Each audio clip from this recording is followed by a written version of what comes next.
Grand sourire et costume impeccable, Louis Camara s'apprête à vivre sa première consécration. Accueilli avec les honneurs, ce jeune Guinéen fait partie des lauréats au Forum économique de l'Afrique gagnante. Nous voici dans un prestigieux hôtel parisien. En ce mois de décembre, Louis Camara reçoit le prix d'entrepreneur de l'année des mains du Conseil international des managers africains. L'aboutissement d'un parcours plus sinueux que prévu pour ce trentenaire dynamique.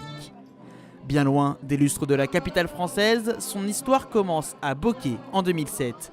Tout juste diplômé de l'Institut supérieur de géologie, Louis Camara aurait dû embrasser une carrière d'ingénieur des mines, mais il choisit alors une toute autre direction. Tout de suite, j'ai pris mon destin en main. Je me suis dit que ça ne serait à rien d'évoluer dans le secteur minier, car ce secteur est tellement convoité en Guinée. Or, il y avait d'autres choses à côté qui me permettaient d'évoluer. C'est aussitôt je me suis mis dans l'informel. Avec 300 000 francs guinéens en poche, Camara se lance dans la vente de cartes téléphoniques. Rien d'extraordinaire, à un détail près, son audace, celle de viser une clientèle bien particulière, comme il l'explique pendant une table ronde du Forum économique. Je me suis dit, je ne vais pas aller m'asseoir dans un télécentre en train de revendre à ceci, à cela. C'est ce que je faisais. Il y avait des personnes à l'été qui étaient à l'hôpital. Moi, je partais les voir dans les hôpitaux, qui étaient là, qui ne pouvaient pas se déplacer. Je les revendais les recharges. Alors, ça partait tellement plus vite que les gens ne s'en rendaient pas compte. La fibre des affaires ne le quitte plus, d'abord en tant que responsable des achats de consommables à la Compagnie des Bauxites de Guinée, puis avec la création de Camsar Petroleum en 2015, entreprise née d'un simple constat. Nous avons des stations-service mobiles pour désenclaver des zones les plus reculées de Guinée, pour éviter la spéculation, parce que la population qui est là où 90% analphabètes ne connaissent pas quels sont les dangers de ces produits. Alors, ceux qui connaissent un peu l'Afrique, dans les gars carrefours, vous venez soit du gasoil ou de l'essence dans des carrefours, dans des petits bidons, qui est très très dangereux. Alors, nous cherchons à bannir cela, à développer l'Afrique sous une autre forme. Pour marquer sa différence avec les géants pétroliers comme Total ou Shell, Louis Camara mise sur l'ingéniosité. Pas besoin de stations implantées, des conteneurs mobiles suffisent à servir plus de 60 000 litres d'essence et de gasoil aux habitants de la cité minière de Camsar. Autre particularité de cette entreprise d'un nouveau genre, elle s'appuie sur un vivier de jeunes employés locaux, un état d'esprit patriote mais aussi plus bénéfique. Le nombre total des employés sont soit à leur tout premier emploi ou à leur second emploi. Donc quand vous avez ce panel de jeunes, ils ont l'esprit d'équipe, c'est de les réunir, les mettre ensemble, essayer de voir avec eux quelles sont les stratégies dont vous allez prendre pour aller en avant. Chaque fois, quand je suis assis, je me dis qu'est-ce que je vais faire demain pour avoir un plus. Donc, je suis toujours animé de cette idée d'évoluer en avant, de progresser, malgré les embûches, de pousser toujours en avant. C'est ça qui fait ma force. L'aventure Camsar Petroleum illustre la nouvelle dynamique de l'entrepreneuriat africain. Rien ne se fera sans inclure les énergies nouvelles, féminines, juvéniles, durables. Pendant les échanges, responsables patronaux, économistes ou encore observateurs avisés saluent ce vent de fraîcheur, des initiatives à mettre davantage en valeur. Il me paraît aussi indispensable que les secteurs que l'Afrique va développer ne soient pas des secteurs de marque tels qu'on le connaît classiquement en Occident, mais soient des secteurs où l'invitation à partager quelque chose avec le consommateur est plus forte que le fait d'acheter une marque. Il faut que toutes ces marques qui vont se créer donnent du sens sur le développement durable, du sens sur l'africanité, du sens sur des valeurs ancestrales. Et il faudrait que dans nos pays respectifs, les journalistes se montrent à la hauteur de la tâche. Ils ont une tâche fondamentale aujourd'hui, c'est de consolider l'unité nationale, la paix, mais surtout essayer de donner ce qu'on appelle une médiatisation au talent de nos pays respectifs. Je prends le cas de la Guinée, nous avons besoin de scientifiques, on a besoin de mathématiciens, on a besoin aujourd'hui de médecins, on a besoin d'agriculteurs, on a besoin d'ingénieurs.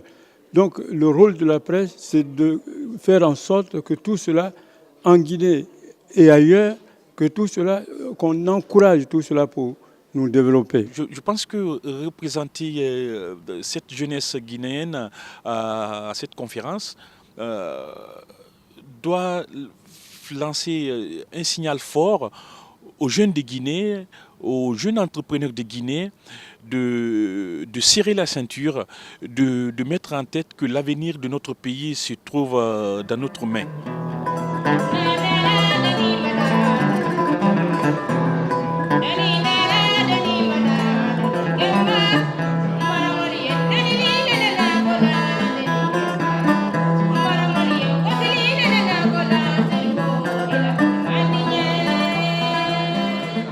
Le jour de gloire est arrivé.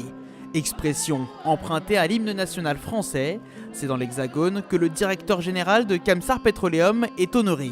Preuve de la forte impression laissée par le Guinéen, cet hommage appuyé de l'organisateur en chef du Forum de l'Afrique gagnante, le vétéran Sid Abdalassi en profite pour mettre en garde l'heureux élu qui prend sagement note.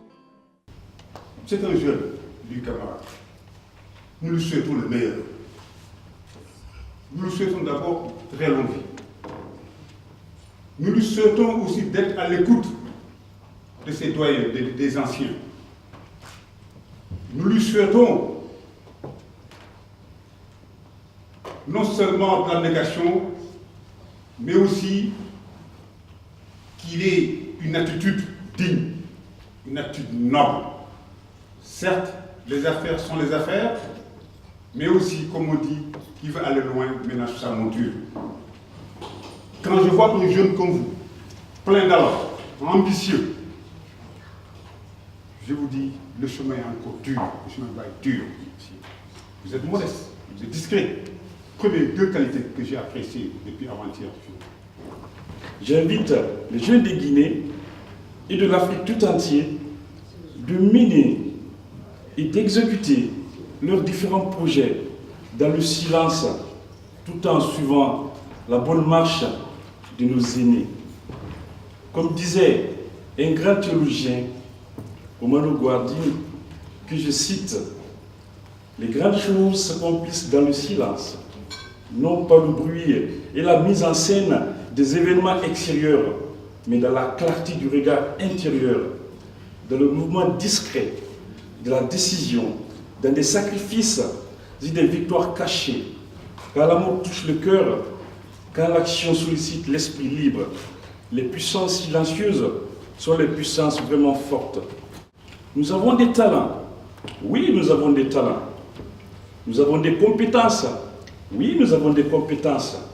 Alors, jeunes de Guinée, jeunes d'Afrique, levez-nous pour développer ce continent.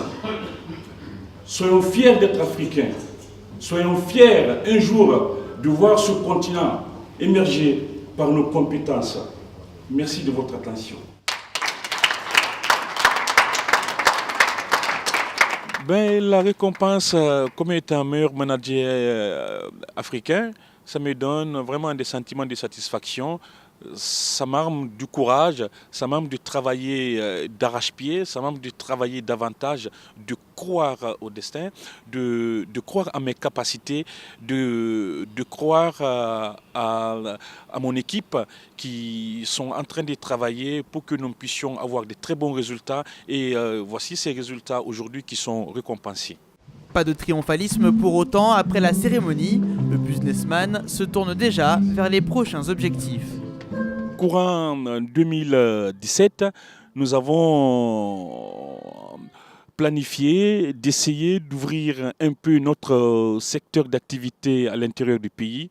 nous avons comme projet d'implanter nos stations-service mobiles dans la Guinée profonde vers la Haute-Guinée. Nos équipes techniques sont en train de travailler là-dessus, sont en train de faire des travaux d'arrache-pied. Et dans les prochains jours, nous allons essayer de voir quels sont les résultats qui nous permettront de bien évoluer dans ce sens. En un peu plus d'1 an, Louis Camara a bousculé les géants du secteur pétrolier dans sa région d'activité. Reste maintenant à conquérir de nouveaux marchés.